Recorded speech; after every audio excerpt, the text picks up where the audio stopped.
The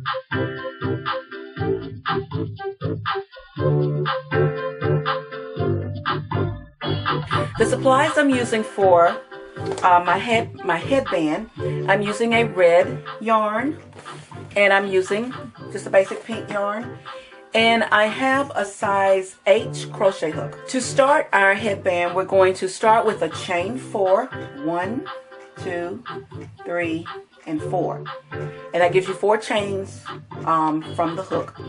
Now you're going to chain 2, and now that you've got your chain 2, you're going to do a double crochet in the 4th chain from the hook, and then you're going to do a double crochet in each of the next 2 double crochets.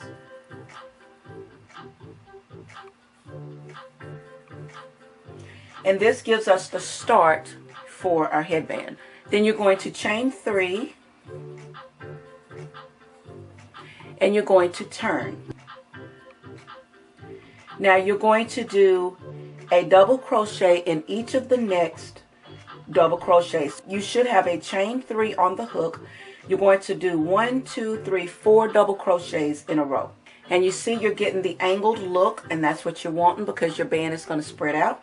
So you're going to chain 3 again, and you're going to turn, and you're going to repeat the same thing. You're going to be increasing by 1. So the previous row we had 4 double crochets. Now we're going to have 5. 1, 2, 3, 4, 5.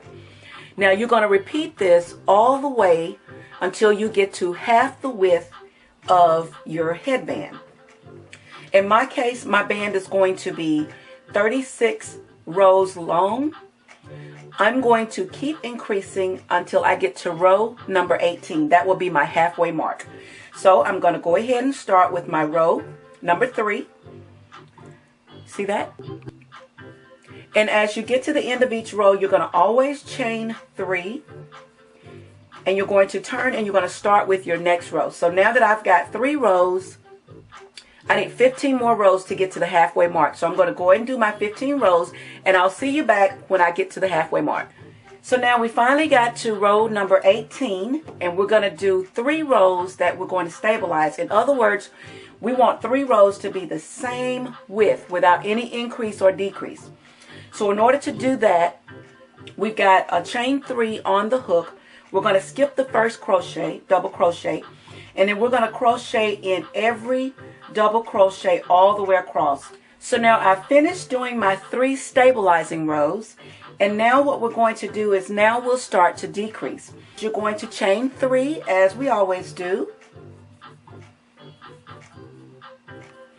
You're going to turn, and now what you're going to do, just as we were doing with these 3 rows, you're going to skip that first double crochet like we've done the last 3 rows. But when you get to the end, you're also going to skip the last double crochet and then double crochet in the chain 3 space. So you're going to do that all the way across, and you'll keep doing that as you go down to the end of your hat, and it'll get the end of your scarf, and it will get narrower and narrower as we go. So I've skipped the first double crochet, and I'm crocheting in each of the next double crochets. Now I've gotten to the end, and you see we got that 1 double crochet right here. I'm going to skip it, and I'm going to double crochet in the top of the chain 3 space, and then I'm going to chain 3, and I'm going to turn, and then we're going to repeat the same thing across, skipping the first double crochet and the last double crochet and double crochet in the chain 3 space. Do that all the way across till you reach your final row of 36. My rows 36, or the 36 rows that I'm counting, I did not count the spacers in between. So if you count these 3 spacer or stabilizing rows, that would make my rows 39. So what I'm going to do is I'm going to take my little marker out here, and so that gives me 1, 2, 3. There are my 3 spacers. So I'm going to put my little marker at the top of the 3rd stabilizing row, and that will tell me where my 18 rows start and where I need to go down. So I'm going to chain 3, and I'm going to turn, and continue decreasing until I get to the end. So I've gotten down to the last row, and I'm going to finish it up by doing the same thing, skipping the first double crochet and crocheting in each of the next 2 double crochets. And then I'm going to skip the last double crochet and crochet in the top of the chain 3 space. So now I'm at the end. What I'm going to do is I'm going to do a single crochet all the way around just to seal the hat with the same pink. I'm going to chain 1. So I'm just going to go into the spaces, and like I say, you're just going into the spaces of these edges of the double crochet. So I'm just doing a double crochet, I'm doing a single crochet in this space, and I'm going to go all the way around the hat. Okay, I've gotten all the way around, and I'm back to the beginning, and you see the difference it makes on the edge. It gives it a nice edge. And now I'm at the end. I'm going to clip my yarn, and I'm going to pull the yarn through. So now I'm going to get my red started, and I'm going to loop around as you do when you start to crochet. And what I'm going to do is I'm going to start, I always like to start where my tail end is, because I like to tie those together as an extra security. So what I'm going to do is I'm going to go into that single crochet space, and I'm going to do a slip stitch. And then what I like to do is turn it over, and as you see, I'm going to take the 2 threads and I'm going to tie them together in a knot. So now I'm going to chain 1, and then I'm going to single crochet in that same space, and then I'm going to do 2 single crochets in that same space, and then I'm going to do a single crochet in each of the single crochets that I just did in the pink. So now I'm back at the beginning, so I'm going to do a slip stitch in the top of the single crochet that I did. Just going to do a slip stitch and pull it through. Now I'm going to make the loop for the button, so I'm going to chain 1, 2, 3, 4, and 5. This is going to be based upon the size of your button. So if I do a 5, so that gives me about that much space for the button. But I would say do your chain and then test it on your button to make sure it works. And this is the button that I'm using, so I pretty much figured that once I bring that over to the other side, my red button will go through there.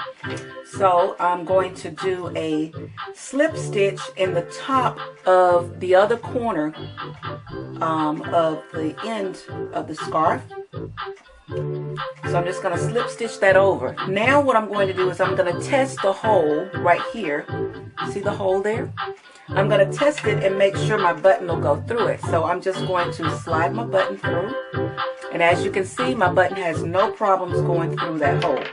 So what I'm going to do now is I'm going to, I like to do another single crochet before I tie it off. And then I'm going to cut my yarn. And then I also like to do a little knot. For security, I just like to do another little single knot. And then we're going to knot it. So now we're done. So now what I'm going to do is I'm going to weave. I'm sticking my crochet hook through the top of the single crochet. And I'm going to weave my thread tail or my yarn tail back and forth until it pretty much disappears. And I actually got a lot more than I need, so I'm just going to clip some more of that off. And I'm just going to weave it back and forth. That's very simple to do. Just weave it back and forth. Weave it back and forth. And as you determine which side you want to be your right side and your wrong side, you're going to let that tail come out. So I decided I want this side here to be my wrong side. So I'm going to bring my thread tail in there, and that's where I'm going to leave it, and then I'm just going to cut it. So this is how the scarf wraps over, and that will be the center back. And you see, this is the front of the scarf. So what I'm going to do now is I'm going to position where I want the button to be. So I want the button to be probably about right there. So I'm going to get, you can either sew the button on with a tapestry needle with yarn, or you can use thread. So I've taken a tapestry needle, which is a needle that has a really big eye, and I've threaded my yarn through it.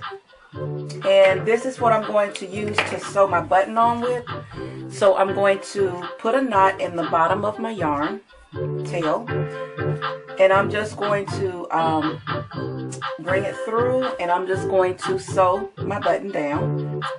And we're going to try it out, and you're going to close it over, and I'm going to fasten the button, and there you have the back side of the scarf, and the scarf is pretty much done now. So it's just a matter of doing our rosettes.